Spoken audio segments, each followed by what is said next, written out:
where they are routinely checking the doubts through the website, and you should be submitting all your doubts. Now let us start with today's session, and give me just one more moment to set up everything, and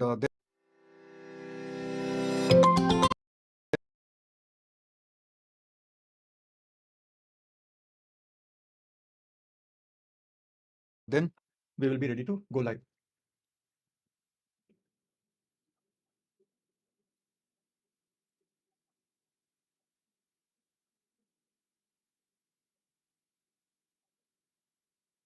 So now let's start. It is 11:02 a.m. and it is day 2 of our ecology class, proper syllabus coverage. Day 1, we had done certain basic terminology, and we had also seen their proper definition, and a little bit of their basic unique features is what we had done on day 1. Now on day 2, we will start building from there, and what we are going to do on day 2 is that we are going to take a look on the different specific phenomena at the level of population, at the level of community, and then tomorrow we are going to see the same things at the level of ecosystem and at the level of biosphere. We will do a short survey of the biomes also. That is what is going to happen tomorrow, right? So in this fundamental concepts, these are the things that we are going to see. On your screen, without my interruption, you can see this. So let us see. We are first and foremost going to see the types of ecology. कि ecology के कौन-कौन से type होते हैं? Yesterday we have already discussed about hot ecology, and that includes species ecology as well as the population ecology. But today we are going to get familiar with many more terms about ecology that is going to come. Then the levels of ecological organization. This is only going to be for revision because yesterday we have already done the different levels of ecological organization. Then population, we will be looking into different characteristics of population, especially density, distribution of the population, and growth and stabilization of population size. These are some of the things which will be important for your examination. We are not trying to do the entire ecology at the level of optional. That will be wastage of your time. But we are going to do all those topics which are going to be important for you. And these are the aspects of population which have already been asked. And there are certain aspects जो अभी तक नहीं पूछे गए हैं, but we are going to do because UPSC always keeps coming up with some new questions. Therefore, we will be doing certain additional aspects as well. Then today we are also going to do ecological communities. And in ecological communities, we are going to do the characteristics of the ecological communities, different types of interspecific interactions that within a community, there are different species that we already know. So what are the different interactions among the members of the community? That is what we are going to see. This is called interspecific interactions. Then we are also going to do ecological succession. This is for tomorrow. ये वाला part आज नहीं हो पाएगा. This we will be picking up tomorrow, in which we will be doing ecosystem and what are the components of ecosystem, what are the functions of the ecosystem. We will be learning about ecosystem pyramids and ecosystem productivity. Within ecosystem, we are also going to take a look on ecosystem energy flow, ecosystem food relations, food chain, food web. All of these concepts we are going to see in our ecosystem classes. We will be taking a survey of biomes, we will be taking a short survey of biosphere, and 4 major types of biogeochemical cycles: carbon cycle, nitrogen cycle, phosphorus cycle, and sulfur cycle. ये 4 cycle के basics भी हम कल समझेंगे. And that way we will be done with the fundamentals of ecological concept. After that, tomorrow I will tell you what are the NCERT chapters to be studied after this class, so that in the Saturday and Sunday break you are able to study those NCERT chapters as well. Let us start the coverage now. So this is types of ecology, different types of ecology. और बीच बीच में मैं messages check करता रहूंगा, और बीच बीच में मैं एक बार stream की हेल्थ को भी चेक करता रहूंगा. तो ये मत सोचेगा कि अच्छा सर कि हमारे ऊपर से ध्यान कहाँ हट रही है. सो दिस इज समथिंग जो मैं हमेशा ही बोलता हूँ कि किसी भी ऑनलाइन क्लास में this is something the teacher has to continuously do. Offline class में ये सब नहीं करना पड़ता. आप सामने होते हो, आपके चेहरे की स्माइल से पता चल जाता है कि आप समझ रहे हो नहीं समझ रहे हो. और अगर आपके चेहरे पर स्माइल नहीं आ रही है, वो कॉन्फिडेंट लुक नहीं आ रहा, so we always do it for the second time. यहाँ पे वो अनफॉर्चुनेटली मैं आपके चेहरे को नहीं देख पाता, लेकिन कम से कम इतना तो करना ही पड़ेगा कि अगर कोई टेक्निकल प्रॉब्लम की वजह से आपको मेरा भी चेहरा नहीं दिख रहा, तो that is something that needs to be fixed. And like I earlier said कि एक आने वाले वीक में I will plan a doubt class with you, थोड़ी कवरेज कर लें, then we will be having a doubt class. मुझे लगता है कि धीरे-धीरे आप लोग मेरे पढ़ाने के तरीके से हैबिचुएट हो रहे होंगे, पढ़ाने का तरीका कंफर्टेबल लग रहा होगा. मेरी स्पीड के साथ भी आप लोग धीरे-धीरे अलाइन कर रहे होंगे. आई अंडरस्टैंड कि शुरू में some of you may find me too fast, too slow, some of you or most of you might find me just at the right level of speed. But these are the initial adjustment things. Whenever we meet someone for the first time, first 3, 4, 5 days, they go in some kind of adjustment. But once you have adjusted to my teaching style and I have adjusted to your learning style, it will be very smooth, right? And one thing that I can promise you, that in every single class, I will give you the worth of every minute. I will not be talking about anything else but the content, the examination, little bit of motivation, little bit of strategy, little bit of tips. बस यही 5 चीजें ही मैं बात करना चाहूंगा, और यही 5 चीजें आप मेरी हर एक क्लास में पूरे साल तक यही देखोगे. जब भी मैं कुछ पढ़ा रहा हूँ तो मेरी हर एक क्लास का थीम ही यही होगा, that I am going to talk about the subject, the content जो आज मैं पढ़ा रहा हूँ, because content is the king in the UPSC examination. दूसरा, इस कंटेंट को एक्सप्लेन करने के लिए जो कुछ भी करना होगा, कई बार कुछ स्टोरी भी आएगी, that is second. Third, about this examination itself, what it takes to do well at different stages of the examination, what does it take to do well in different papers, different subjects of the examination. So all of these things I will be discussing.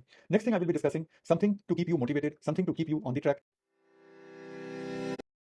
because that is also very important. No matter how much I teach, you also have to be motivated to keep attending the classes, to keep doing the necessary follow-up. And last but not the least, whatever doubt you will be having. So from today, tomorrow, I will be having access to some of your doubts also. So I'll be taking those also. So I promise that I'll be giving you worth of every single minute that you will spend with me. But yes, every now and then, after every 5-7 minutes, I'll be taking a look on the message box कि अगर support team की तरफ से मेरे लिए कोई भी message है तो मैं उसको इंक्लूड कर लूँ, और अगर कोई टेक्निकल इशू फेस कर रहे हैं आप लोग तो वो मैं देख लूँ, और मैं अपने स्ट्रीम की हेल्थ को भी देख लूँ। तो एक बार मैं पहले जल्दी से ये देख लेता हूँ और फिर हम लोग टाइप्स ऑफ इकोलॉजी पे आते हैं। और आज हमें टाइप्स ऑफ इकोलॉजी करनी है, पॉपुलेशन से रिलेटेड जितनी चीजें हैं वो काफी अच्छे से समझनी है, एंड लास्टली हमें कम्युनिटी से रिलेटेड जितनी भी चीजें हैं वो हमें अच्छे से समझनी है। इसके बाद जो मैंने हैंडआउट दिया है वो हैंडआउट को पढ़ना, उसमें और भी बहुत सारी एक्स्ट्रा इन्फॉर्मेशन मिलेगी। हैंडआउट का पढ़ना मस्ट है, तब जाकर के आपका कवरेज कंप्लीट होगा। एक बार मैं देख लेता हूँ मेरी आवाज कम आ रही है। ओके, मैं देख लेता हूँ कि मेरी आवाज कितनी आ रही है। Give me a moment. आप लोग एक काम करिएगा, क्योंकि देखो आवाज के साथ क्या है ना कि अगर हम ऑडियो को बहुत ज्यादा बढ़ाएं तो वो आवाज डिस्टॉर्ट होने लग जाती है, और वो डिस्टॉर्टेड ऑडियो और भी बुरा लगता है। तो आप लोग एक काम करना, मैं इसको थोड़ा सा ऊपर कर लेता हूं so that it is closer to me, and it should be improving the audio. And second, कि जब आप अपने मोबाइल डिवाइसेस से देख रहे हैं तो please use N earphone, so that कि जो आसपास का जो नॉइज है वो आपके लर्निंग को कहीं भी इंटरफेयर ना करे। ठीक है, सो यूज एन ईयरफोन और ओवर हेडफोन, ये एक छोटा सा है इक्विपमेंट जो 300 से 500 रुपए में आपको मिल जाएगा, एंड प्लीज यूज दैट। और बहुत ज्यादा भी यूज मत करना, आप दिन में 1-2 क्लासेस के लिए यूज करना, rest of the time you should not be using earphone. लेकिन पढ़ाई is a serious thing, so because it is a serious thing you should be able to you should be concentrating very hard. Earphones allow you to concentrate better. Okay, अब मैं एक बार stream की health भी देख लूं। So stream health is going good, so looks good. वो message मैंने देख लिया। अब वापस आ जाते हैं हमारे कंटेंट पे। तो अब क्या है कि we are going to discuss the types of ecology. So when you come to types of ecology, so there are lot of terms that we have to do today. The first term is what? The first term is global ecology. ठीक है, मैं अपने iPad को थोड़ा सा पास ही ले लेता हूं यहां पे। So the first term is global ecology. So when we use the word global ecology, it basically means that we are studying the earth's various ecosystems, and we are essentially looking at the entire biosphere for ecological analysis. जब हम बात करते हैं climate change की problem की, जब हम बात करते हैं ओजोन लेयर के चेंज की, ओजोन लेयर के डिप्लेशन की, तो we are basically talking about a global ecological problem, a global environmental problem. So when you treat the entire earth as a unit of ecological analysis, as a unit of ecological studies, this is something we call as the global ecology. Then we have got another discipline of ecology that is known as landscape ecology. So in landscape ecology, we take a very large geographical area for our analysis. How large? A big ecosystem, very big ecosystem. And when we treat that very big ecosystem, or maybe a group of ecosystem, but in one type of large geographical area, that is called landscape ecology. So for the entire Western Ghat, when you are making some conservation strategy, basically you are trying to adopt a landscape ecology level intervention. उस level पे आप काम कर रहे हो। जब हम बात करते हैं कंजर्विंग हिमालयन इकोसिस्टम, तो इसका मतलब है कि हम लैंडस्केप के लेवल पे बात कर रहे हैं। So this is big geographical area where we are going to talk about the ecological analysis and all that. Next is population ecology. So population, we have already defined that it is a group of individuals belonging to the same species which occupy a common geographical area at a common point of time. Now, when we apply ecological analysis just to a population, this is called population ecology. In population ecology, you will study rise and fall in the number of species, and it is also known as horticology. Horticology is that branch of ecology where you study about either a species as a whole, no matter दुनिया में कहाँ-कहाँ ये पाए जाते हैं, या फिर you are going to study a specific population of that particular species. So horticology is a step bigger term than population ecology. So population ecology and species ecology, they both fall under the name horticology. Now, opposite of horticology is called syn ecology. ये भी word of syn समझ लो. So the word is syn ecology. Syn means together. So in syn ecology, you are considering several species. So in population ecology, you are considering a single species, and you are going to focus on a single population of a single species. But when you're talking about syn ecology, so in syn ecology, what we do, we talk about multiple species. So from community and onwards, like community, ecosystem, biomes, biosphere, at all these levels, you are going to see syn ecological approach. And at the level of population and at the level of a species, what you're talking about is hort ecological approach. Okay, and needless to say, कि हम जितनी चीजें discuss कर रहे हैं आप मेरे साथ साथ थोड़ा लिखते रहेंगे। Next is microbial ecology. So in microbial ecology we study about micro organisms. What are the types of micro organisms we are talking about? We are talking about those organisms जिनको हम सिर्फ और सिर्फ माइक्रोस्कोप से देख सकते हैं। अगर कोई आपसे पूछे कि what is the good definition of micro organism, so the simplest and the best definition of a micro organism is the organism that you can see only with help of a microscope. Micro organisms will include bacteria, the protozoa, many fungi, all of them are not microscopic, some of them are big enough to be seen with your naked eyes. आपने mushroom देखा होगा, तो mushroom भी एक तरह का fungus ही है, बट द पॉइंट इज कि मशरूम बड़ा फंगस है तो वो माइक्रोस्कोपिक नहीं है, but whole lot of fungi, fungus का प्लूरल फंजाई होता है, तो whole lot of fungi they are microscopic. Protozoa सारे के सारे माइक्रोस्कोपिक हैं। Then there are many algae which are also microscopic. As a matter of fact, even the viruses are microscopic, but the problem with viruses is that we do not consider them exactly living. Yesterday we were talking about that the viruses fall on the boundary line of living and non living, है ना, living और non living की boundary line पे है। लेकिन अगर हम microbes की बात करें तो bacteria, protozoa, fungi and micro algae, all these four groups together make micro organismic group. And इनकी स्टडी को कि ये कौन से इकोसिस्टम में पाए जाते हैं, वहां पे इनका रोल क्या होता है, दूसरी स्पीसीज के साथ इनका एसोसिएशन क्या होता है, all of these things are subject matter of microbial ecology. Microbial ecology is important because this gives us an insight into the health impact of microorganism. एक example देता हूँ. Let us say that when you study the microbial ecology of a water body, on that basis you can say whether the water is safe for human consumption or not. अगर आप microbial ecological analysis करते हो तो. Similarly soil की microbial ecological analysis से आपको ये पता चलेगा कि सॉइल कितना फर्टाइल है, सॉइल कितना यूजफुल है for the crop and all of that. क्योंकि सॉइल में अगर फ्रेंडली माइक्रो ऑर्गेनिज्म है, फॉर एग्जांपल फ्रेंडली फंजाई हैं, फ्रेंडली बैक्टीरिया हैं, तो soil will be having high level of fertility. What are those friendly fungi, friendly bacteria? अगर हम friendly fungi और फ्रेंडली बैक्टीरिया की बात करें तो फ्रेंडली फंजाई में माइक्रोराइजा आएगा. मैं लिख ही देता हूँ. फ्रेंडली फंजाई में यू विल हैव माइक्रोराइजा, और इसकी बात आगे होगी, ऐसा नहीं है कि माइक्रोराइजा की बात नहीं होगी. और फ्रेंडली बैक्टीरिया में राइजोबियम आएगा. ठीक है. सो राइजोबियम इज फ्रेंडली बैक्टीरिया. और राइजोबियम क्यों फ्रेंडली बैक्टीरिया है? Because it helps in nitrogen fixation. तो राइजोबियम जिस भी सॉइल में होगा, उस सॉइल में अगर नाइट्रोजन कम भी है तो भी प्लांट्स काफी अच्छा ग्रो करेंगे, बिकॉज राइजोबियम एटमॉस्फेयर में जो नाइट्रोजन है, और यू कैन रिमेंबर कि एटमॉस्फेयर का जो सबसे अबंडेंट गैस है वो कौन है? नाइट्रोजन ही तो है ना. तो एटमॉस्फेरिक नाइट्रोजन को राइजोबियम फिक्स कर देता है अमोनियम में, और ये अमोनियम अवेलेबल हो जाता है प्लांट को, and that ways even in the soil which has got low levels of nitrogen the plant will be thriving. And mycorrhiza are beneficial fungi. They associate with plant roots. Plant के roots के साथ इनका association होता है, और ये plant को better water absorb करने में हेल्प करते हैं, बेटर मिनरल एब्जॉर्ब करने में हेल्प करते हैं वगैरह. एक और है जिसको हम कहते हैं पीएसबी. पीएसबी का मतलब होता है फॉस्फेट, आप लोग लिखते चलिएगा, सॉल्युबलाइजिंग बैक्टीरिया. तो ये क्या करता है कि जो सॉइल में इनसॉल्युबल फॉस्फेट होते हैं उनको ये सॉल्युबलाइज कर देता है, और सॉल्युबलाइज करने की वजह से the plants can take this phosphate. Is the soil going to support this and this kind of changes in the community structure. Changes in the community structure and this kind of and so on. So all by और ये plant को better water absorb करने में help करते हैं, better mineral absorb करने में help करते हैं वगैरह. एक और है जिसको हम कहते हैं PSB.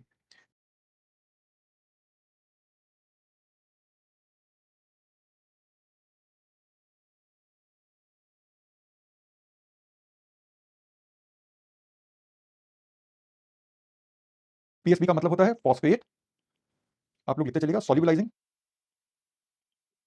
Bacteria.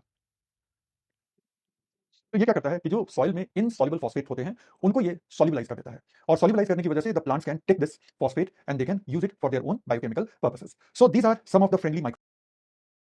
If the soil is fertile, saying earlier that microbial ecology gives, saying earlier beneficial fungi.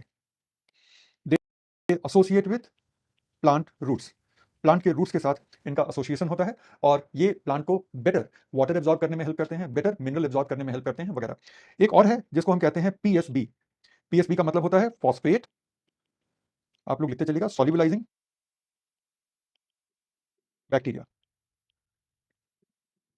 तो ये क्या करता है कि जो सॉइल में इनसॉल्युबल फॉस्फेट होते हैं उनको ये सॉल्युबलाइज कर देता है, और सॉल्युबलाइज करने की वजह से the plants can take this phosphate and they can use it for their own biochemical purposes. So these are some of the friendly micro organism. So what I was saying earlier, that microbial ecology gives you a sense of microbial presence, their interactions, their processes, and they allow you to understand if the water is safe for human consumption or not. This aquatic ecosystem is safe for certain type of organism and it is not good for certain type of organism, all of these. Besides, microbial ecology is also a good predictor of soil fertility. If the soil is fertile enough, is the soil going to support this and this kind of organism, and so on. So all of this happens by microbial ecological analysis. Moving next, we have got community ecology. Community ecology, you support this and this kind of organism, and so on. So all of this happens by microbial ecological analysis. Moving next, we have got community ecology. Community ecology, you very well know that community ecology is the study of ecological communities. So when you study ecological communities, you get to understand the interaction among different species, how they run the community processes. मतलब कौन सी species का दूसरे species के साथ food relation है, because there are some species with whom there will be food relation of one species, या तो ये उसको खाएगा या the other species will eat this one, and so on. And second point is that some of the species can help each other, or some of the species can compete with each other. So in community ecology, we study the diversity, we study the interaction among the species, and we study the changes in the community structure, that is alteration in the community structure. All these things we study in community ecology. Then we have got ecosystem ecology. So in ecosystem ecology, we also study the interaction between biota and non-biota, biotic components and non-biotic components. उनके बीच का हम interaction भी देखते हैं, energy flow भी देखते हैं, matter का भी flow देखते हैं. All of these we do in ecosystem ecology. So these are the major branches of ecology. Now we have already understood the levels of ecological organization, that how individual, then different individuals together in one geographical area will make a population, how different species will come together and will make an interactive community, and within this interactive community, when you add the abiotic factor, it becomes an ecosystem. Then biomes are large geographical areas. They may be in continuity, they may not be in continuity, but by being such large geographical areas, they still display some great similarity in their vegetational structure. And the reason is that the biome, they are getting shaped by the same kind of abiotic factors, like the availability of sunlight, the precipitation, the type of soil, the topography. All of these things are going to be similar. Therefore, even though the biomes may be discontinuous, the biomes show a great similarity in the community structure and all that. ये हमने कल सीखा था, ठीक है. And finally, at the top level, we have got biosphere. Biosphere is the sum total of all the ecosystems on the planet Earth. That is the meaning of biosphere. Now, ये तो कल कर लिया था, तो this is just a revision for all of us. So ये बस definitions हैं जिसको करने की जरूरत नहीं है. क्यों? क्योंकि कल हमने किया है. So individual, they act or function independently.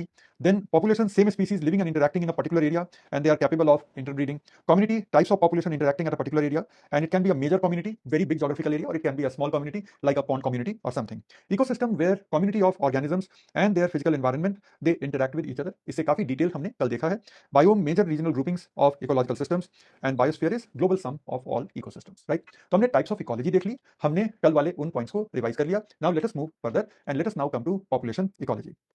अब हम आ जाते हैं पॉपुलेशन इकोलॉजी पे, और पॉपुलेशन को हमने डिफाइन कर दिया है, तो we don't need to go back to the definition of a population. But now we are going to see certain qualities of the population, कि जब हम पॉपुलेशन की बात करते हैं तो what are those things about population that we study. So the first thing that we study is population density. So population density is simple, that is the number of individuals per unit of geographical area. So जब हम कहते हैं कि किसी भी country का 33% forest cover में होना चाहिए, so basically what we are talking about, we are talking about average population density of tree species. Right, कि ये जो ट्री स्पीसीज हैं जो फॉरेस्ट इकोसिस्टम बनाते हैं, सो वी आर एक्सपेक्टिंग कि पूरे कंट्री के लेवल पे there should be minimum 33%. We are not there as yet, but this is the target. So simple है, population density is the total number of individuals divided by the geographical area that is available. So that is population density. Then we see the distribution of individuals throughout their habitat, that is population distribution. कि habitat में जो population के individuals होते हैं वो कैसे distributed होते हैं. क्या वो randomly distributed होते हैं, एक दूसरे से एकदम fixed distance पे distributed होते हैं. So how they are distributed, तो हम population की density देखते हैं, फिर population का distribution देखते हैं, और फिर हम देखते हैं population के growth को. growth चार चीजों से कंट्रोल होता है. फर्स्ट इज natality, नए इंडिविजुअल्स का जन्म होता है, that is called natality. So natality is about birth of individuals. Second is mortality, that is death of individuals. Third is immigration, means inbound migration, कि अगर कोई आपके पास आता है. And fourth is immigration. Immigration means outbound migration. तो natality से और immigration से क्या होगा, पॉपुलेशन बढ़ेगा. मोर्टेलिटी से और इमिग्रेशन से क्या होगा, पॉपुलेशन कम होता है. ठीक है. सो फैक्टर्स अफेक्टिंग पॉपुलेशन ग्रोथ को अगर आप देखो तो natality is birth of new individuals, and because of this population will be increasing. Mortality is death, and because of mortality the number of individuals will be falling and the population will be reducing in size. Immigration will increase the number because it is inward migration, and emigration will reduce the population because it is outward migration. I hope you have understood this thing nicely.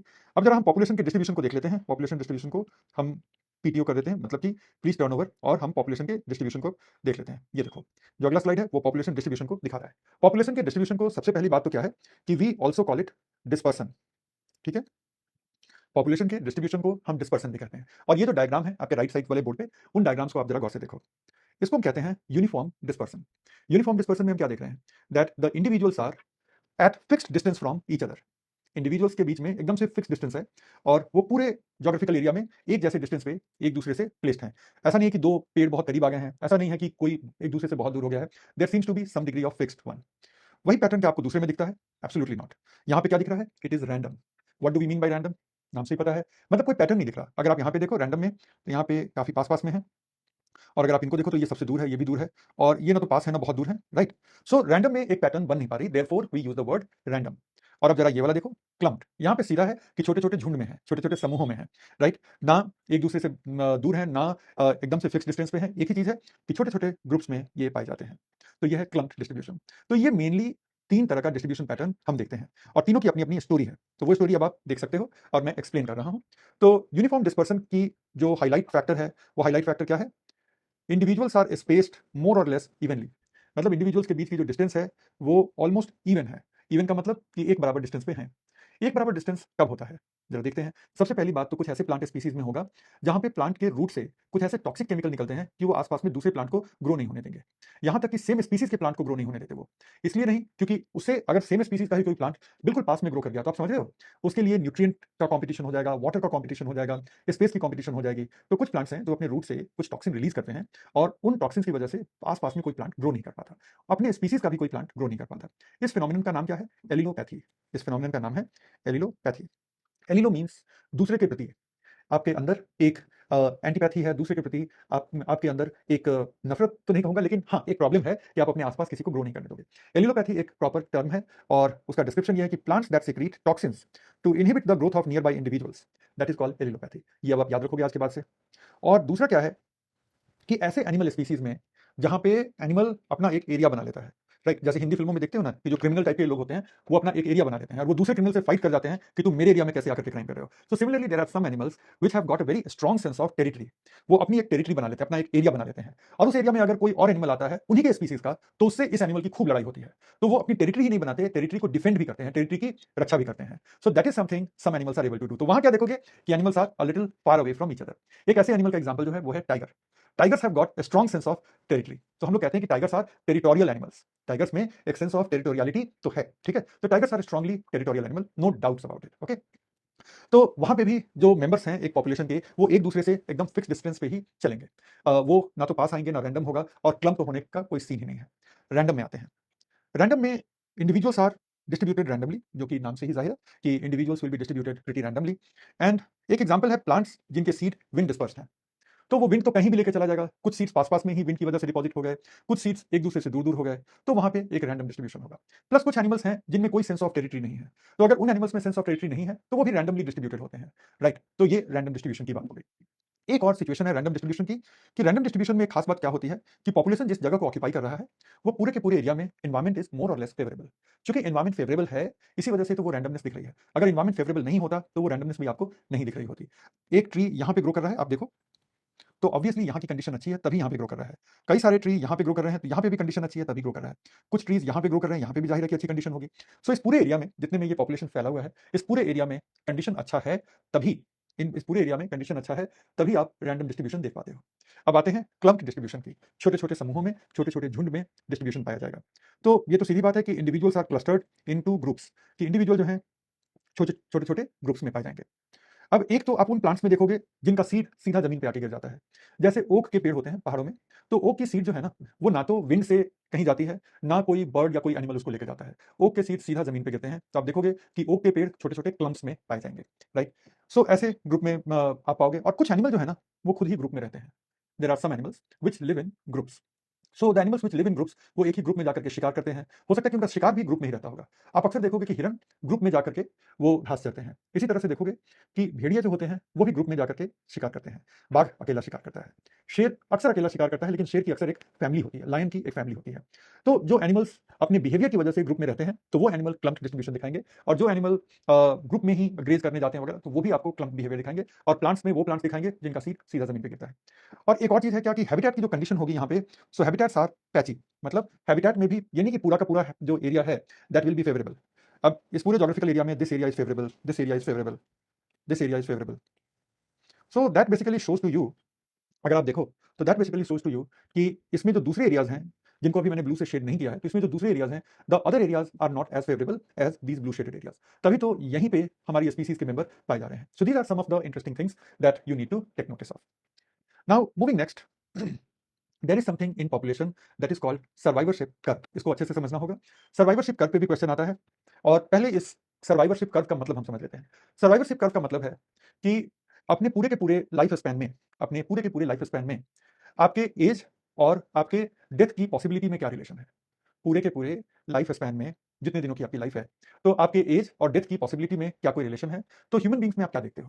Human beings में आप ये देखते हो कि सबसे पहले जब बच्चे का जन्म होता है, तो बच्चे का काफी ध्यान रखा जाता है, वैक्सीन दिए जाते हैं वगैरह वगैरह। इसको एक साइंटिफिक टर्म से भी हम बताते हैं, that is called parental care. तो पेरेंटल केयर होती है और बाकी बहुत कुछ है। तो बच्चे की सर्वाइवल की चांस बहुत अच्छी रहती है। अर्ली एज में सर्वाइवल की चांस बहुत अच्छी रहती है। मिडिल एज में सर्वाइवल की चांस बहुत अच्छी रहती है। ओनली जब ओल्ड एज होता है तो डेथ के चांस बढ़ जाते हैं। At old age the chances of death increases, correct. तो अगर आप ह्यूमन के केस में देखो, तो मेरे ये वाले पेन को देखना, ह्यूमन के केस में देखो, तो ज्यादातर सर्वाइव करते जा रहे हैं, लेकिन जब एक्स एक्सिस पे एज है, ठीक है ना, एज का मतलब है कि percentage of maximum life expectancy, right. तो अगर ह्यूमंस के केस में अगर हम बात करें कि 75 is the maximum life expectancy, और life expectancy by the way country to country vary करता है, ठीक है। अमेरिका का लगभग 85 हो चुका है। तो अगर मान लो कि हम इंडिया के केस में 75 के आसपास को हम अगर लाइफ एक्सपेक्टेंसी माने, तो आप देखोगे कि 75 के आसपास आते आते डेथ की संभावना सबसे ज्यादा बढ़ जाती है, and suddenly the population falls. तो शुरू में काफी अच्छा चांस ऑफ सर्वाइवल है, मिडिल एज में भी काफी अच्छा चांस ऑफ सर्वाइवल है, and only when you come to about 90% and above of your total life expectancy suddenly death की संभावना बढ़ जाती है। ये तो एक हो गया। अगर आप बर्ड्स की बात करो तो हर एज में उनकी डेथ की संभावना होती है, खासतौर पे छोटे बर्ड्स की हर एज में डेथ की संभावना होती है। Right from birth they have one or the other natural threat, birds के ऊपर नेचुरल थ्रेट होता है। तो आप देखोगे छोटे बर्ड्स भी एक सर्टेन रेट में उनका डेथ होता है, जो ग्रोन अप बर्ड है, अडल्ट बर्ड है, उनका भी एक डेथ का रेट मोर और लेस वही बना रहता है। तो यहाँ पे आप क्या देखोगे कि एक सीधा लाइन है और हर एज में डेथ की संभावना उतनी ही बनी हुई है। और दूसरी तरफ आप देखोगे जो तीसरा हमारा एग्जाम्पल है वो है बड़े ट्रीज की। तो बड़े ट्रीज में क्या है कि सबसे ज्यादा डेथ की संभावना अर्ली स्टेज में होती है। सीड सही जगह पे गिरा या नहीं गिरा, सीड से जो नया प्लांट आया है तो वो नया प्लांट ग्रो हुआ या किसी ग्रेजर ने उस नए प्लांट को डैमेज कर दिया, ग्रेजर ने नए प्लांट को खा ही लिया, वगैरह वगैरह। तो आप इन ट्रीज में देखोगे क्या कि अर्ली स्टेज में डेथ की संभावना सबसे ज्यादा होती है। देख रहे हो कितनी तेजी से पॉपुलेशन गिरा। लेकिन एक बार जब ट्री थोड़ा एस्टैब्लिश हो गया हमारा, once the tree establish the bed, फिर डेथ की संभावना कम होती चली जाती है, right. So this is type 3। तो तीन तरह के सर्वाइवरशिप कर्व होते हैं। टाइप 1 कहां देखने को मिल रहा है? ह्यूमंस में देखने को मिल रहा है, right. High survival in early and middle life and rapid decline in the later stages of life. Type 2 में हम क्या देखते हैं? कांस्टेंट मोर्टेलिटी रेट, एक ही मोर्टेलिटी रेट है चाहे किसी भी एज की बात करो, क्योंकि यहाँ पे इनके natural enemies her stage of life पे कोई ना कोई है। तो अगर किसी एनिमल किसी प्लांट के natural enemies her stage of life पे है तो एवरी स्टेज ऑफ लाइफ पे एक ही जैसी रेट ऑफ डेथ मिलेगी आपको। Type 3 is when there is greatest level of mortality in the early stage of life, लेकिन एक बार आप स्टेबल हो गए, जब ट्री बन गए, तब कौन ग्रेजर कहां का ग्रेजर एंड ऑल दैट। तो अब याद रखना ये नाम है टाइप 1, तो इसमें ह्यूमन को याद करना आप। टाइप 2 में आप याद करना बर्ड्स को, छोटे छोटे एनिमल्स को, क्योंकि हर स्टेज में उनके नेचुरल एनिमीज हैं। खरगोश की बात कर लो, टाइप 2 है आपका, ठीक है। हर स्टेज में अगर जंगल में खरगोश रह रहा है तो हर स्टेज में उसका कोई एक खतरनाक सा नेचुरल एनिमी होगा ही होगा। और बड़े ट्रीज को याद कर लो तो वो आपका टाइप 3 है कि अर्ली स्टेज में ये सीड से ट्री बनेगा कि नहीं वो डर रहता है, लेकिन एक बार बन गया तो फिर आप उसको नहीं रोक पाओगे। So these are the 3 survivorship curve. Revise कर लेते हैं क्या क्या किया है। तो आज सबसे पहले हमने पॉपुलेशन डेंसिटी को देखा, उसके बाद पॉपुलेशन डिस्ट्रीब्यूशन की ये स्लाइड देखी, ये भी देखा कि व्हाट आर दोज कंडीशंस जहां पे पॉपुलेशन का डिस्ट्रीब्यूशन यूनिफॉर्म होगा, पॉपुलेशन का डिस्ट्रीब्यूशन रैंडम होगा और पॉपुलेशन का डिस्ट्रीब्यूशन क्लम्प्ड होगा। फिर आगे अभी हम देखने जा रहे हैं पॉपुलेशन के ग्रोथ की बात, वो अभी आगे आएगा, लेकिन हमने इतना सीख लिया कि नेटिलिटी का मतलब बर्थ होता है and natality increases the population, mortality का रिलेशन डेथ से है, mortality reduces the population size, emigration is outbound migration, EMI. तो इमिग्रेशन में आप देखोगे कि पॉपुलेशन कम होगा क्योंकि आपके मेंबर बाहर चले गए, और इमिग्रेशन में पॉपुलेशन बढ़ेगा क्योंकि बाहर से सेम स्पीसीज के कुछ और मेंबर यहां पे आ गए। ये कर्व देख ये देखा, और फिर हमने सर्वाइवरशिप कर्व्स देखे, राइट। तो यहां तक तो हम आ ही गए हैं, अब आगे देखते हैं, राइट। सो सर्वाइवरशिप कर्व का रिलेशन है एज और आपके चांस ऑफ सर्वाइवल से। अब आगे आओ और देखो एज स्ट्रक्चर डायग्राम। इस डायग्राम पे क्वेश्चन ऑलरेडी पूछा जा चुका है और आगे भी पूछा जाता रहेगा, तो इस डायग्राम को अब मैं एक्सप्लेन करने जा रहा हूं। But give me a moment, let me just check any message from the support team. No message. Is the stream health going good? Yes it is going good. आप लोग मुझे देख पा रहे होगे खूब अच्छे से, एंड ऑल्सो आई होप कि आप लोग मेरी आवाज भी अब अच्छे से सुन पा रहे होगे। और जैसा मैंने बोला कि थोड़ा सा आप लोग अगर ईयरफोन या हेडफोन लगा करके क्लासेस करोगे तो you will be getting the maximum benefit. अब जरा देखो यहाँ पे हम क्या देख रहे हैं, एज ह्यूमन के केस में देख लो यहाँ पे, लेकिन ये किसी और भी स्पीसीज पे बस एज बदल देना होता है और किसी और स्पीसीज पे भी आप इसको अप्लाई कर सकते हो, ठीक है। तो आप जरा इसको देखो, अगर हम ह्यूमन बींग्स की बात करें, हम इंसानों की बात करें, तो एक ऐसा पॉपुलेशन है जहां पे 15 साल, ये 15 साल की लाइन है, देखो ये 15 साल की लाइन है, ये 65 साल की लाइन है, ठीक है। तो एक ऐसे पॉपुलेशन की बात कर रहे हो जिसमें 15 साल के नीचे बड़े सारे लोग हैं, 15 साल के नीचे बड़े सारे लोग हैं, और उससे कम लोग 15 से 65 के रेंज में हैं, और बहुत कम लोग 65 अबव के रेंज में हैं। So what will happen that the people who are above the age of 65 they will die because they are in advancing age and they are close to their death. But the people who are in 15 to 65, they are in the age of reproduction. So they are going to produce more children and the population will grow. But understand that right now the number of people जो 15 से 65 के age group में हैं, उनको replace करने के लिए, क्योंकि अल्टीमेटली तो ये 15 टू 65 वाला जो ग्रुप है हमारा, ultimately this will turn old, और इनको कौन रिप्लेस करेगा? जो आज बिलो 15 है, इनको वो रिप्लेस करेंगे। तो आप क्या एक चीज देख रहे हो कि इनको रिप्लेस करने के लिए जो लोग आएंगे उनकी संख्या बहुत ज्यादा होगी, देख रहे हो उनकी संख्या इतनी है, जबकि इनका नंबर जो है कम है। तो आज जो लोग रिप्रोडक्टिव एज में हैं, उनको जब आगे कोई रिप्लेस करेगा तो बहुत बड़े नंबर में रिप्लेस करेंगे। आज जो लोग रिप्रोडक्टिव एज में हैं, उनको जब कोई रिप्लेस करेगा तो बहुत बड़े नंबर में रिप्लेस करेंगे, एंड बिकॉज ऑफ दैट जब आगे रिप्रोडक्शन का रेट होगा वो और तेज होगा, क्योंकि बहुत ज्यादा लोग रिप्रोडक्टिव एज में हैं तो रिप्रोडक्शन की रेट और बढ़ जाएगी और पॉपुलेशन का ग्रोथ और भी तेजी से होगा। You understand this point clearly? उसकी वजह से क्या होता है कि ये पॉपुलेशन रैपिडली एक्सपेंडिंग है, ये पॉपुलेशन तेजी से बढ़ रहा है। तो 1980 के दशक में, 1990 के दशक में हमारे इंडिया के रूरल एरिया में यही देखने को मिलता था कि हमारा रूरल पॉपुलेशन बहुत तेजी से बढ़ रहा है। हमारे अर्बन एरिया में आप आओ तो आप क्या देखते हो कि यहाँ पे ये पिरामिड शेप है, देख रहे हो? ये तो रैपिडली एक्सपेंडिंग था, लेकिन ये पिरामिड शेप है। यहाँ पे भी पॉपुलेशन बढ़ेगा because the number of people who are in pre reproductive age, और कल हमने किया है बहुत अच्छे से pre reproduction, reproduction and post reproduction age. So यहाँ पे हम ये देख रहे हैं कि जो लोग प्री रिप्रोडक्टिव एज में हैं, ये प्री रिप्रोडक्टिव एज वाले लोग जो हैं, they are more in number than the people who are in the reproductive age. And as a result, what is going to happen that they are going to be replaced by a larger number of people, and over a period of time, it will be increasing the population size. तो ये हमारे country के urban areas में देखा जाता है। Urban areas का भी पॉपुलेशन बढ़ रहा है, लेकिन रूरल एरियाज के पॉपुलेशन से कम बढ़ रहा है। अगर आप सिर्फ बर्थ रेट की बात करो, माइग्रेशन की वजह से अर्बन एरिया का पॉपुलेशन बढ़ रहा है, लेकिन अगर आप सिर्फ बर्थ की बात करो तो बर्थ के मामले में अर्बन एरिया का थोड़ा सा स्लो है। अब ये देखो, स्टेशनरी और बेल शेप्ड पॉपुलेशन। यहाँ पे जो रिप्रोडक्टिव एज में जो लोग हैं, they are going to be replaced by people of same size. उतने ही लोग जितने आज रिप्रोडक्टिव एज में हैं, उतने ही लोग प्री रिप्रोडक्टिव एज में भी हैं। तो जब रिप्रोडक्टिव एज के लोग ओल्ड होंगे तो उनको रिप्लेस करने के लिए ऑलमोस्ट उतने ही लोग आएंगे। इसलिए जो पॉपुलेशन की ग्रोथ का रेट आज है, वही पॉपुलेशन की ग्रोथ का रेट आगे भी रहेगा। बहुत सारे यूरोपियन कंट्री में आप इस तरह का स्टेशनरी पैटर्न देखते हो। स्टेशनरी पैटर्न का मतलब है कि पॉपुलेशन जो है, जो आज है वैसा ही चलता रहेगा, क्योंकि जो जो लोग पोस्ट रिप्रोडक्टिव होकर के दे विल डाई, उनको ये रिप्रोडक्टिव वाले रिप्लेस करेंगे, और जो आज रिप्रोडक्टिव है उनको प्री रिप्रोडक्टिव वाले लोग रिप्लेस करेंगे, और जो प्री रिप्रोडक्टिव वाले रिप्लेस करेंगे, आप गौर करना, उनका नंबर वही है जो रिप्रोडक्टिव एज में है। तो ये स्टेशनरी है। तो वर्ल्ड में बहुत सारे डेवलप कंट्रीज हैं जो स्टेशनरी पॉपुलेशन अचीव कर चुके हैं। लास्टली आ जाओ कॉन्ट्रैक्टिंग पॉपुलेशन पे। कॉन्ट्रैक्टिंग पॉपुलेशन का मतलब होता है ये पॉपुलेशन जो कम हो रहा है। जापान और जर्मनी का एग्जांपल ले लो। जापान और जर्मनी में आप देखोगे कि आज जो लोग रिप्रोडक्टिव एज में हैं, उनसे कम लोग प्री रिप्रोडक्टिव एज में हैं। इसका मतलब है कि जब आज के रिप्रोडक्टिव एज के लोग, they will ultimately turn old, they will ultimately move towards death. जो होने जा रहा है वो ये कि उनको रिप्लेस करने के लिए जो लोग आएंगे, उनकी संख्या कम होगी। तो इन कंट्रीज का पॉपुलेशन कम हो रहा है, right? So these are a couple of things that show the age structure diagram. अभी तो मैंने बताया है, अब आप समझ गए होंगे। तो जब ये हैंडआउट आपको मिलेगा तो इसको प्रिंट करके आप लिख लेना या अपने नोटबुक में लिख लेना, और यहाँ पे लिखा हुआ है कि ये रैपिडली एक्सपेंडिंग है, ये सिर्फ एक्सपेंडिंग है, ये स्टेशनरी है, रुका हुआ है, और ये कॉन्ट्रैक्टिंग है, ये पॉपुलेशन का साइज छोटा होगा। सो आई होप ये भी बात क्लियर हो गई पॉपुलेशन को लेकर के। अब बस हम वाइल्ड स्पीसीज के पॉपुलेशन ग्रोथ के पैटर्न को जरा एक बार देख लें, ठीक है? तो ये ग्राफ देख करके थोड़ा सा कॉम्प्लेक्स लगेगा वगैरह, लेकिन इससे डरने की तो बात ही नहीं है। Let me first give you 2 examples and you will understand.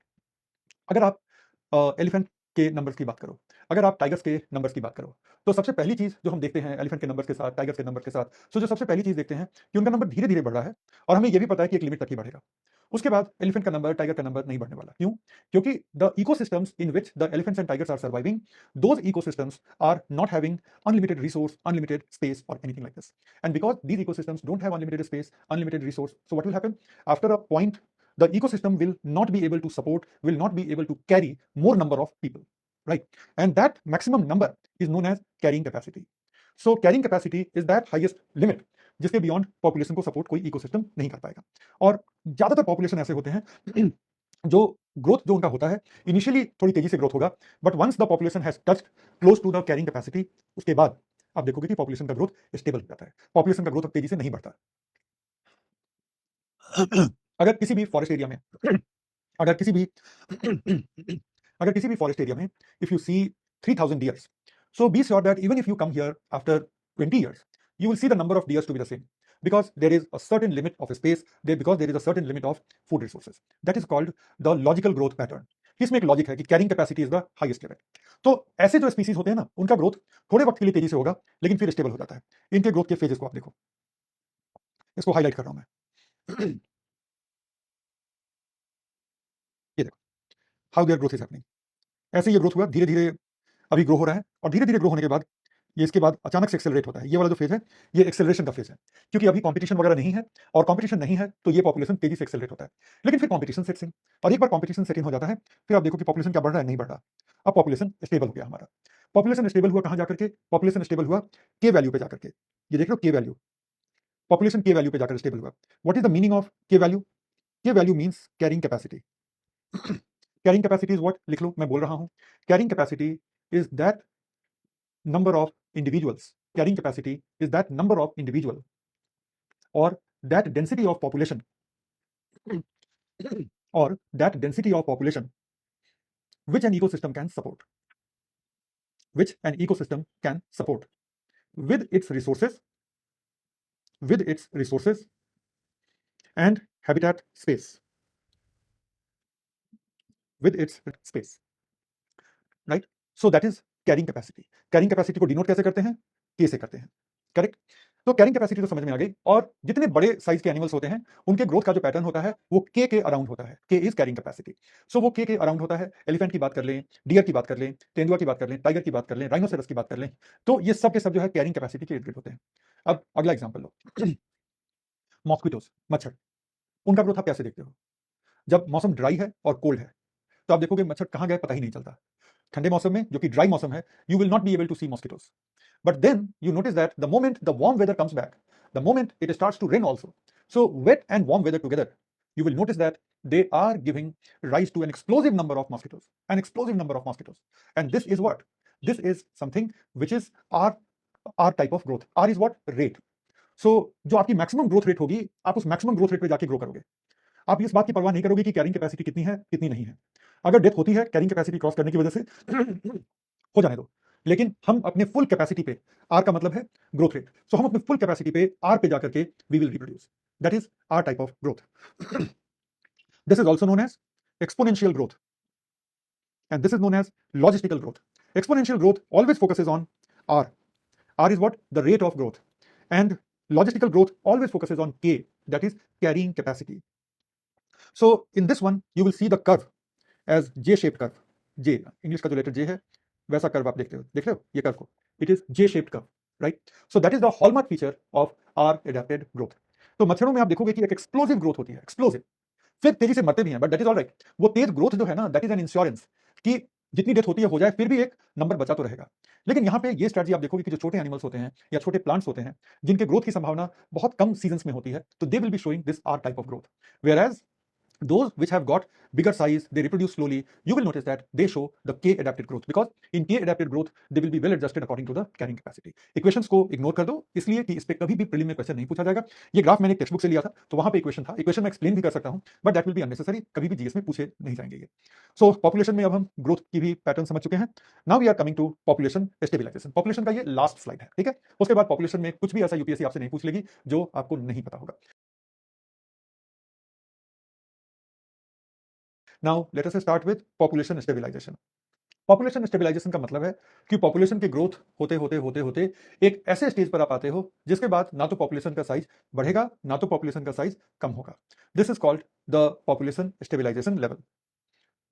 So when the size of the population remains unchanged, तो पॉपुलेशन की साइज जो है ना वो दो फैक्टर से कंट्रोल होती है, density independent, density dependent. Density independent means कि पॉपुलेशन की डेंसिटी कुछ भी हो, ये फैक्टर्स काम करते रहेंगे। डेंसिटी डिपेंडेंट का मतलब है कि ये फैक्टर्स ज्यादा काम करेंगे अगर ज्यादा डेंसिटी होगी, ये कम काम करेंगे अगर कम डेंसिटी होगी। तो that is density dependent and density independent. तो जो डेंसिटी इंडिपेंडेंट होते हैं, जिनका डेंसिटी से कोई लेना देना नहीं है, ये बाहर के फैक्टर होते हैं। जैसे मौसम, अगर मान लो कोई फ्लड आती है तो वो पॉपुलेशन को किल करेगी ही करेगी, इससे फर्क नहीं पड़ता कि पॉपुलेशन की डेंसिटी ज्यादा है या कम है। फॉरेस्ट में फायर होती है, it will kill the population, it doesn't matter whether the population is high और लो, इट डजंट रियली मैटर, ठीक है ना? तो डेंसिटी इंडिपेंडेंट एक्सटर्नल फैक्टर होते हैं, जो डेंसिटी डिपेंडेंट होते हैं they are internal factor. So density independent, extrinsic factor, flood, space, ये फ्लड होना चाहिए, ये फूड नहीं होना चाहिए, फ्लड, फ्लड, फायर एटसेट्रा, ठीक है? और जो डेंसिटी डिपेंडेंट फैक्टर होते हैं वो होते हैं इंट्रिंसिक फैक्टर, वो इंटरनली काम करते हैं। जैसे कॉम्पिटिशन, जितनी ज्यादा डेंसिटी उतनी ज्यादा कॉम्पिटिशन। रिप्रोडक्टिविटी, जितनी ज्यादा डेंसिटी उतना कम स्पेस उतना कम रिप्रोडक्टिव पोटेंशियल। डिजीजेस, जितनी डेंसिटी डिजीज उतनी तेजी से फैलेगा। प्रीडेशन, जितनी ज्यादा डेंसिटी, जो आपका जो भी शिकारी है आराम से आपकी स्पीसीज के मेंबर उसको मिल जाएंगे, इट विल किल।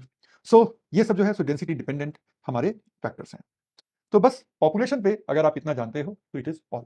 एक बार क्विकली रिवाइज कर लें उल्टे ऑर्डर में कि पॉपुलेशन पे हमने क्या क्या किया। हमने देखा पॉपुलेशन स्टेबिलाईजेशन की कौन कौन से फैक्टर जो पॉपुलेशन को रेगुलेट करते हैं और स्टेबल रखते हैं। डेंसिटी डिपेंडेंट, डेंसिटी इंडिपेंडेंट, है ना? फिर हमने क्या देखा? हमने देखा पॉपुलेशन के ग्रोथ के दो पैटर्न, एक्सपोनेंशियल जिसमें आप आर को मैक्सिमम रखते हो, आपको पता है कि डेथ होगी, लेकिन चूंकि आप साल के कुछ ही वक्त में ग्रो कर सकते हो तो आपको इससे परवाह ही नहीं है कि डेथ होती है तो हो जाए, मतलब ऐसे भी होनी है। और लॉजिस्टिकल वो थोड़ा सा सेंसिबल होता है, पहले धीरे धीरे ग्रोथ होगा, फिर अगर कंडीशन अच्छी हुई ग्रोथ बढ़ेगा, लेकिन वो ग्रोथ कभी भी के वैल्यू के ऊपर नहीं जाएगा, के वैल्यू पे आके वो ग्रोथ स्टेबल हो जाएगा, ठीक है? तो ये एस शेप्ड कर्व होता है, आप देख रहे हो, ये एस के आकार का कर्व होगा लॉजिस्टिकल में, और यहाँ पे जे शेप का हमारा कर्व होगा। फिर हमने देखा एज स्ट्रक्चर का डिस्ट्रीब्यूशन, जो ड्राइंग बनेगा अगर प्री रिप्रोडक्टिव एज के लोग बहुत बड़ी संख्या में हैं in comparison to the people in the reproductive age, population is going to grow rapidly. If the pre reproductive age people are higher in number but not so much in comparison to the people who are in the reproductive age, the population will still increase. If the number of people who are in the pre-reproductive stage and the number of people who are in the reproductive stage that is more or less the same, what is going to happen? Population is going to stay stable. And then when the people in the pre-reproductive age are less in number than the people who are in the reproductive age, what is going to happen? In that case, you are going to see that the population is going to contract, population का size छोटा होगा. We saw survivorship curve, 3 patterns. Pattern 1, human beings, where in the early and the middle ages the survivorship level will be higher, and at an advancing age survivorship will fall. Then birds, at all the ages you have got so many natural enemies that your chance of death is equal. And then large trees and all, in the earlier stages the chances of death are going to be higher, but as you stabilize as a tree, the chances of death are very less. Then we saw the distribution pattern, uniform. अगर आप कुछ allelopathy करते हो या अगर animal हो और आपने अपनी टेरिटरी बांध रखी है और उस टेरिटरी को डिफेंड भी करना जानते हो तो आप एक यूनिफॉर्म लेवल पे डिस्ट्रीब्यूटेड रहोगे. अगर आप रैंडम हो तो इसका मतलब है कि आपको एक दूसरे से कोई परेशानी नहीं है और मोर और लेस कंडीशन भी अच्छा है. और अगर आप क्लम्प्ड हो तो इसका ये मतलब है कि या तो कंडीशन पैची है या हैबिचुअली आप ग्रुप में रहना पसंद करते हो. और ये पॉपुलेशन के बेसिक ट्रेट्स थे. डेंसिटी थी, डिस्ट्रीब्यूशन तो देख ही लिया, and the factors affecting population growth वो भी हमने देख लिया, और लेवल ऑफ इकोलॉजिकल ऑर्गेनाइजेशन वगैरह हमने देख ही लिया था. टाइप्स ऑफ इकोलॉजी हमने देख ली.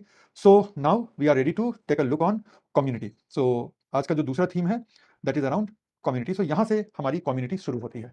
अब कम्युनिटी को डिफाइन करने की जरूरत तो है नहीं, बिकॉज कल हमने कर लिया है, और कम्युनिटी को काफी माइन्यूटली हमने देखा है कि कम्युनिटी किसको कहते हैं. ठीक है, तो हमने देखा था कि community is a group of different populations which are present in a common geographical area, but there is interaction among them, and the interaction may be direct one or the interaction may be indirect one. Howsoever the interaction is, within a community there has to be an interaction, and they all belong to the same ecosystem. So that is what a community is. Community can be small, community can be very large, but when you are talking about the properties of the community, then from the exam point of view, और याद रखिएगा कि ये वाली जो पहली 3-4 classes हैं जो हमने कल से शुरू की, आज कवर किया और कल तक जाएंगे, तो ये जो पहली 3 क्लासेस हैं आपकी, these 3 classes are important for prelim only. These classes do not give you any question in the main examination, so we will keep ourselves focused on the needs of the prelim examination only. So community में जो सबसे पहले हम बात करते हैं वो बात करते हैं कि community को describe करने के लिए कौन कौन सी properties का हम इस्तेमाल करते हैं. तो community में जो हम सबसे पहले बात करते हैं वो होती है diversity of species की, कि ठीक है community तो है, अब बताओ मुझे कि कौन कौन सी स्पीसीज हैं यहाँ पे. ठीक है, तो सबसे पहला जो कम्युनिटी का प्रॉपर्टी होता है उसको हम कहते हैं डाइवर्सिटी ऑफ स्पीसीज या स्पीसीज डाइवर्सिटी. और स्पीसीज डाइवर्सिटी के 2 पार्ट होते हैं, species richness and species evenness. Let's understand that. So इसके 2 पार्ट हो गए, richness and evenness. Now when you talk about richness, it simply talks about how many species have you got. If you have got 10 species and some other community has got 20 species, the other community has got greater species richness. Simple as this. But if you have got 10 species, but each species has got a good number of individuals within the community, then you have got a species evenness. Evenness का मतलब होता है कि क्या आपके numbers comparable हैं ecologically. Ecologically comparable होना चाहिए, ना कि नंबर में कंपेरेबल होना चाहिए. समझा देता हूं. किसी भी फॉरेस्ट में डियर और लायन की संख्या एक नहीं हो सकती. एक लायन को सपोर्ट करने के लिए कम से कम 20 डियर चाहिए होते हैं एक फॉरेस्ट में. तो क्या आपके पास अगर 5 लायन हैं तो क्या आपके पास 100 डियर हैं उस फॉरेस्ट में? तो दैट इज, अगर है तो आप कहोगे कि स्पीसीज के बीच डाइवर्सिटी रिचनेस तो है ही, इवननेस भी है.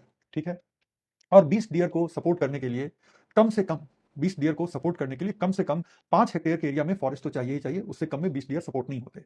तो 5 हेक्टेयर के एरिया में घास होने चाहिए, छोटे छोटे पौधे होने चाहिए वगैरह. तो इकोलॉजिकली जो पौधों की संख्या होगी that will be very high. Deer की संख्या कम होगी, लाइन की संख्या सबसे कम होगी, लेकिन फिर भी क्या वो इकोलॉजिकली एक दूसरे के इवन लेवल पे हैं या नहीं है? अगर हैं तो वो भी डाइवर्सिटी का ही एक कंपोनेंट है. तो डाइवर्सिटी में 2 बातें आती हैं, richness and evenness. And please understand that evenness is also very important. It is not that at one place you get 1 deer, 1 lion, 1 buffalo, 1 cow, 1 fox, 1 jackal, 1 wolf and there you have a community. No, richness तो आपने बढ़ा ली, evenness नहीं बना. एक line के साथ आप किस हिसाब से एक ही डियर लेकर आए हो? Are you getting my point? So जब हम डाइवर्सिटी की बात करते हैं तो हम रिचनेस और इवननेस दोनों की बात करते हैं. So richness is the number of species in a community, कि इस स्पीसीज में, इस कम्युनिटी में कितने स्पीसीज पाए जाते हैं. Evenness, distribution of individuals among the species, कि किस स्पीसीज के कितने इंडिविजुअल्स हैं. और 3 तरह के इंडेक्स होते हैं स्पीसीज की डाइवर्सिटी को देखने के लिए, alpha index, beta index and gamma index. So alpha index is local diversity, beta index is comparison of communities, ठीक है, and gamma index is composite of diversity. अब बता देता हूं एक एक करके किसका मतलब क्या हुआ। अगर मैं एक छोटे से तालाब की बात करूं या एक लेक की बात करता हूं, तो उस लेक के अंदर जो स्पीसीज की रिचनेस है, जो स्पीसीज की जो इवननेस है, उसको मैं कहूंगा कि वो लेक की अल्फा डाइवर्सिटी है। लेकिन अगर लेक और लेक के आसपास जो एक छोटा सा फॉरेस्ट है, अगर मैं इन दोनों के कंपैरिजन को देखूं तो वो मैं बीटा डाइवर्सिटी की एनालिसिस कर रहा हूं। बीटा डाइवर्सिटी में आप कंपेयर कर रहे होते हैं, और गामा डाइवर्सिटी में आप लेक के साथ जो फॉरेस्ट है वो, उस फॉरेस्ट के आगे जो ग्रासलैंड है वो, सबको मिला के अगर आप देख रहे हैं कि एक बड़े से लैंडस्केप में कितनी डाइवर्सिटी है, 2 3 4 कम्युनिटी को मिला करके कंपेयर नहीं कर रहे हैं, आप कंपोजिट कर रहे हैं।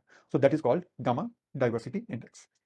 कुछ नाम अब याद रखना होगा, Simpson's index, Shannon Weaver index, ये दो नाम याद रखिएगा। इनका रिलेशन जो है कम्युनिटी में डाइवर्सिटी को मेजर करने के लिए होता है। इक्वेशन का फॉर्मूला की कोई जरूरत नहीं है, nobody is asking you the formula in GS, लेकिन Simpson index and Shannon Weaver index, बस ये नाम याद रखना कि कम्युनिटी की डाइवर्सिटी को मेजर करने के लिए ये इंडेक्स बनाए गए हैं। और अल्फा को डिफाइन कर दिया, बीटा को डिफाइन कर दिया, और गामा को डिफाइन कर दिया। कम्युनिटी में कुछ और भी प्रॉपर्टीज होती हैं जिनको आप स्टडी करते हो, एक जिसको कि हम कहते हैं डोमिनेंस रिलेशन, ठीक है। हर एक कम्युनिटी में ऐसा पाया जाता है कि कोई एक स्पीसीज होती है जिसका बड़ा इंपैक्ट होता है उस कम्युनिटी के पूरे ऑर्गेनाइजेशन में, उस कम्युनिटी के पूरे प्रोसेसेस में। वो एक स्पीसीज होती है जो इन अ वे डोमिनेट करती है। जब आप पहाड़ों पे जाओगे तो you will see the coniferous forest. तो कॉनिफेरस फॉरेस्ट जो कम्युनिटी में पाए जाते हैं, वहां पे सबसे डोमिनेंट मेंबर कॉनिफर सी होते हैं, ठीक है। इसी तरह से जब आप ट्रॉपिकल रेन फॉरेस्ट में जाओगे तो वहां के सबसे डोमिनेंट स्पीसीज जो हैं, they will be broad leaved tree species only. तो ये होता है डोमिनेंट स्पीसीज का concept. Ecological niche, the right word is, the right pronunciation is niche. Ecological niche हम अलग अलग स्पीसीज के लिए अलग अलग निकालते हैं, and basically ecological niche is the sum total of the role that a species plays in the community और इन द इकोसिस्टम। हर एक स्पीसीज का अपना एक रोल होता है उस कम्युनिटी में, और वो रोल, वो जो टोटल जो रोल है, उसका जो प्रेजेंस है, जो उसकी एक्टिविटी है, उसको जब हम इंक्लूड करते हैं एक टर्म के अंदर, तो वो टर्म कहलाता है इकोलॉजिकल निश। इकोटोन एंड एज इफेक्ट, इस पे थोड़े ज्यादा पॉइंट्स हैं क्योंकि ये थोड़ा ज्यादा जरूरी है। See ecotone is an area of transition between two or more diverse community. जैसे एक यहाँ पे फॉरेस्ट है, यहाँ पे ग्रासलैंड है, तो ऐसा नहीं है कि फॉरेस्ट की बाउंड्री यहाँ खत्म हो गई और यहाँ के बाद ग्रासलैंड शुरू हो गया। दोनों के बीच में ना एक ट्रांजिशनल जोन होता है। ट्रांजिशनल जोन का मतलब है कि जहाँ पे ग्रासलैंड की भी कुछ स्पीसीज पाई जाएंगी और फॉरेस्ट के कुछ ट्रीज भी पाए जाएंगे, तो वो जो ट्रांजिशनल जोन है ना, उसको हम इकोटोन कहते हैं। तो ये याद रखना कि ecotone is an area of transition. इसको थोड़ा सा डार्क हाईलाइट कर दिया so that you can see this clearly. और ये देखा गया है कि इकोटोन्स में स्पीसीज की डाइवर्सिटी थोड़ी ज्यादा होती है, और इसको हम कहते हैं एज इफेक्ट। एज मतलब किनारा। तो एज इफेक्ट का जो रिलेशन है ना, वो ये है कि along the boundary line an area that displays greater than usual diversity of species. तो एज इफेक्ट का रीजन क्या है, क्यों यहां पर greater than usual diversity of species देखने को मिलती है?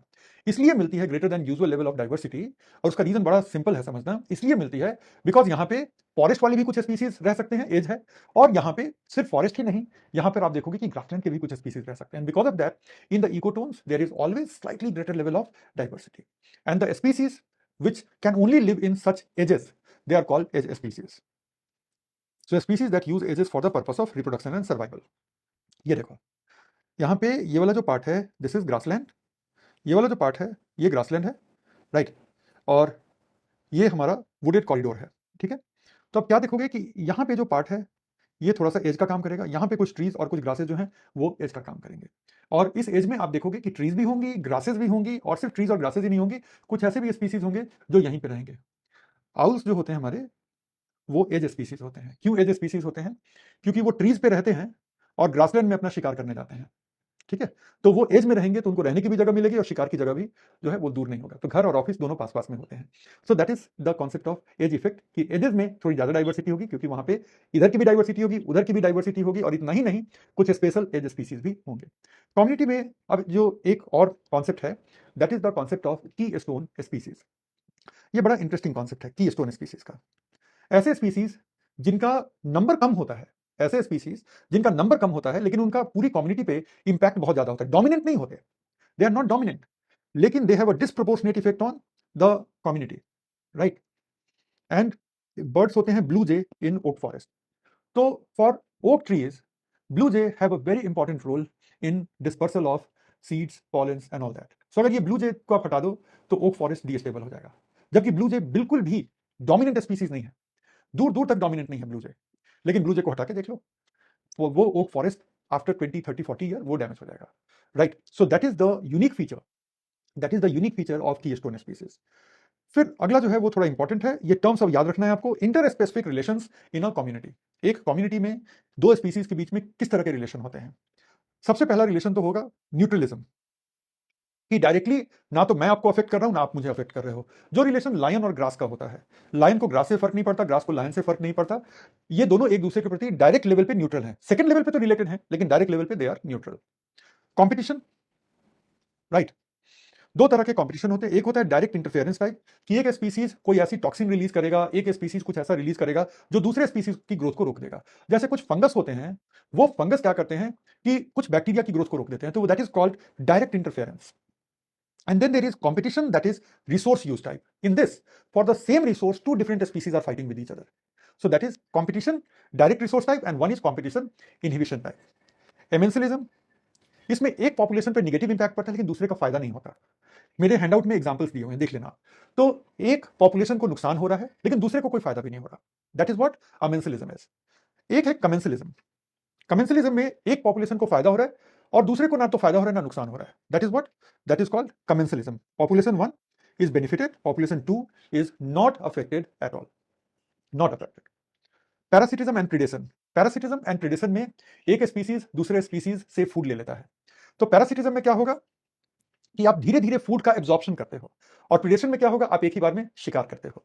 तो पैरासिटिज्म एंड प्रिडेशन में एक स्पीसीज को नुकसान है, दूसरे को फायदा है. नुकसान कैसे, क्योंकि आप उससे फूड ले रहे हो, उसकी बॉडी से फूड ले रहे हो. That is what the parasitism and predation is. लेकिन पैरासिटिज्म में आप क्या करते हो कि लॉन्ग टर्म तक कॉन्टैक्ट में रहते हो उससे, बड़े लॉन्ग टर्म तक, और धीरे धीरे फूड लेते हो. और प्रिडेशन में क्या है, at one go you will take a lot of biomass. Proto cooperation, इसमें दोनों एक दूसरे का फायदा करते हैं. इन प्रोटो कोऑपरेशन दोनों एक दूसरे का फायदा करते हैं, लेकिन द थिंग इज हियर कि यहां पे ये दोनों एक दूसरे के बगैर रह सकते हैं. और लास्ट में है म्यूचुअलिज्म. दोनों एक दूसरे का फायदा करते हैं, ठीक है, दोनों एक दूसरे का फायदा करते हैं और दोनों एक दूसरे के बगैर रह भी नहीं सकते. सो दैट इज म्यूचुअलिज्म. और अब लास्ट में सिम्बायोसिस वर्ड का हम सही मीनिंग देखने जा रहे हैं. सिम्बायोसिस वर्ड का जो सही मीनिंग है वो है लिविंग टुगेदर. और लिविंग टुगेदर में बेनिफिशियल लिविंग टुगेदर भी हो सकता है और पैरासिटिज्म भी हो सकता है. अगर बेनिफिशियल लिविंग टुगेदर है तो उसको दो नाम से आप बताओगे, म्यूचुअलिज्म जो ऊपर डिस्क्राइब किया है और कमेंसलिज्म जो ऊपर डिस्क्राइब किया है. सो that is all on community ecology. बस इतना ही करना था कम्युनिटी इकोलॉजी में. कल हम लोग सक्सेशन करेंगे और हम लोग करेंगे इकोसिस्टम इकोलॉजी और बायोम्स का भी हम सर्वे देखेंगे. कोई मैसेज वगैरह नहीं, कोई मैसेज नहीं. तो चलो आज की क्लास यहीं तक. एंड बस आज इन हैंडआउट्स को जब अपलोड हो जाएगा तो अच्छे से रिवाइज कर लेना. आई होप कि आपने नोट्स वगैरह भी अच्छे बनाए थे. सो that is pretty much all आज के लिए. फिर कल मिलते हैं और इन टॉपिक्स को basic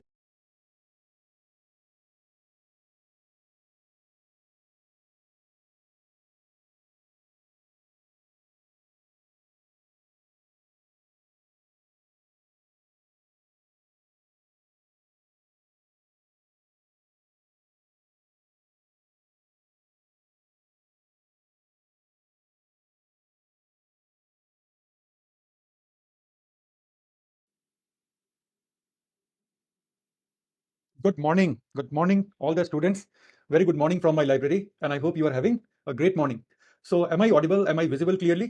And let me quickly switch on some of the windows so that I can see the messages that support team sends me in.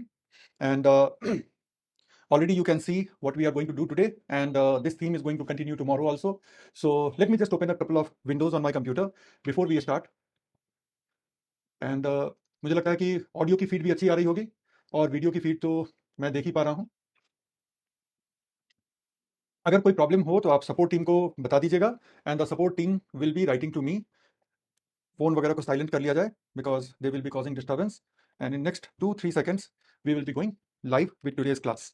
So today is our second class and today we have a lot of things to cover. आज हम लोगों ने एक PPT भी बनाया है. हम लोगों से मेरा मतलब है कि मैंने और मेरे साथ एक असिस्टेंट प्रोफेसर हैं, तो उन्होंने हम दोनों ने मिलकर के एक पीपीटी बनाया है और पूरे कोर्स में ऐसे बहुत सारे पीपीटी होंगे which will be very very informative to all of you and I am also planning in the next week to carry out a couple of live doubt session.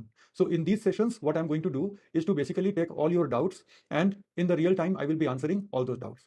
But before that, if there is any doubt, like I earlier said, you should be sending your doubts to the team where they are routinely checking the doubts through the website and you should be submitting all your doubts. Now let us start with today's session and give me just one more moment to set up everything and then we will be ready to go live.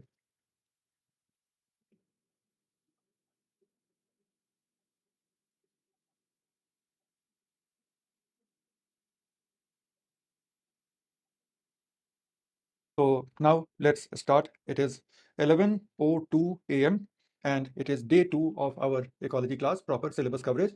Day 1, we had done certain basic terminology and we had also seen their proper definition and a little bit of their basic unique features is what we had done on day 1. Now on day 2, we will start building from there. And what we are going to do on day 2 is that we are going to take a look on the different specific phenomena at the level of population, at the level of community, and then tomorrow we are going to see the same things at the level of ecosystem and at the level of biosphere. We will do a short survey of the biomes also. That is what is going to happen tomorrow, right? So in this fundamental concepts, these are the things that we are going to see. On your screen, without my interruption, you can see this. So let us see. We are first and foremost going to see the types of ecology. कि ecology के कौन-कौन से type होते हैं. Yesterday we have already discussed about OT ecology and that includes species ecology as well as the population ecology. But today we are going to get familiar with many more terms about ecology that is going to come. Then the levels of ecological organization. This is only going to be for revision because yesterday we have already done the different levels of ecological organization. Then population, we will be looking into different characteristics of population, especially density, distribution of the population, and growth and stabilization of population size. These are some of the things which will be important for your examination. We are not trying to do the entire ecology at the level of optional. That will be wastage of your time. But we are going to do all those topics which are going to be important for you. And these are the aspects of population which have already been asked. And there are certain aspects जो अभी तक नहीं पूछे गए हैं, but we are going to do because UPSC always keeps coming up with some new questions. Therefore, we will be doing certain additional aspects as well. Then today we are also going to do ecological communities. And in ecological communities, we are going to do the characteristics of the ecological communities, different types of interspecific interactions that within a community, there are different species that we already know. So what are the different interactions among the members of the community? That is what we are going to see. This is called interspecific interactions. Then we are also going to do ecological succession. This is for tomorrow. ये वाला part आज नहीं हो पाएगा. This we will be picking up tomorrow, in which we will be doing ecosystem and what are the components of ecosystem, what are the functions of the ecosystem. We will be learning about ecosystem pyramids and ecosystem productivity. Within ecosystem, we are also going to take a look on ecosystem energy flow, ecosystem food relations, food chain, food web. All of these concepts we are going to see in our ecosystem classes. We will be taking a survey of biomes. We will be taking a short survey of biosphere and 4 major types of biogeochemical cycles: carbon cycle, nitrogen cycle, phosphorus cycle and sulfur cycle. ये 4 cycle के basics भी हम कल समझेंगे. And that way we will be done with the fundamentals of ecological concept. After that, tomorrow I will tell you what are the NCERT chapters to be studied after this class, so that in the Saturday and Sunday break you are able to study those NCERT chapters as well. Let us start the coverage now. So this is types of ecology, different types of ecology. और बीच बीच में मैं messages check करता रहूंगा और बीच बीच में मैं एक बार stream की हेल्थ को भी चेक करता रहूंगा. तो ये मत सोचिएगा कि अच्छा सर कि हमारे ऊपर से ध्यान कहाँ हट रही है. सो दिस इज समथिंग जो मैं हमेशा ही बोलता हूँ कि किसी भी ऑनलाइन क्लास में this is something the teacher has to continuously do. Offline class में ये सब नहीं करना पड़ता. आप सामने होते हो, आपके चेहरे की स्माइल से पता चल जाता है कि आप समझ रहे हो नहीं समझ रहे हो. और अगर आपके चेहरे पर स्माइल नहीं आ रही या वो कॉन्फिडेंट लुक नहीं आ रहा, so we always do it for the second time. यहाँ पे वो अनफॉर्चुनेटली मैं आपके चेहरों को नहीं देख पाता, लेकिन कम से कम इतना तो करना ही पड़ेगा कि अगर कोई टेक्निकल प्रॉब्लम की वजह से आपको मेरा भी चेहरा नहीं दिख रहा, तो that is something that needs to be fixed. And like I earlier said कि एक आने वाले वीक में I will plan a doubt class with you. थोड़ी कवरेज कर लें तो then we will be having a doubt class. मुझे लगता है कि धीरे धीरे आप लोग मेरे पढ़ाने के तरीके से हैबिचुएट हो रहे होंगे, पढ़ाने का तरीका कंफर्टेबल लग रहा होगा, मेरी स्पीड के साथ भी आप लोग धीरे धीरे अलाइन कर रहे होंगे. आई अंडरस्टैंड कि शुरू में some of you may find me too fast, too slow, some of you or most of you might find me just at the right level of speed. But These are the initial adjustment things. Whenever we meet someone for the first time, first 3, 4, 5 days, they go in some kind of adjustment. But once you have adjusted to my teaching style and I have adjusted to your learning style, it will be very smooth, right? And one thing that I can promise you, that in every single class, I will give you the worth of every minute. I will not be talking about anything else but the content, the examination, little bit of motivation, little bit of strategy, little bit of tips. बस यही 5 चीजें ही मैं बात करना चाहूंगा, और यही 5 चीजें आप मेरी हर एक क्लास में पूरे साल तक यही देखोगे। जब भी मैं कुछ पढ़ा रहा हूँ तो मेरी हर एक क्लास का थीम ही यही होगा, that I am going to talk about the subject, the content जो आज मैं पढ़ा रहा हूँ, because content in the king is the king in the UPSC examination. दूसरा, इस कंटेंट को एक्सप्लेन करने के लिए जो कुछ भी करना होगा, कई बार कुछ स्टोरी भी आएगी, that is second. Third, about this examination itself, what it takes to do well at different stages of the examination, what does it take to do well in different papers, different subjects of the examination. So all of these things I will be discussing. Next thing I will be discussing something to keep you motivated, something to keep you on the track, because that is also very important. No matter how much I teach, you also have to be motivated to keep attending the classes, to keep doing the necessary follow-up. And last but not the least, whatever doubt you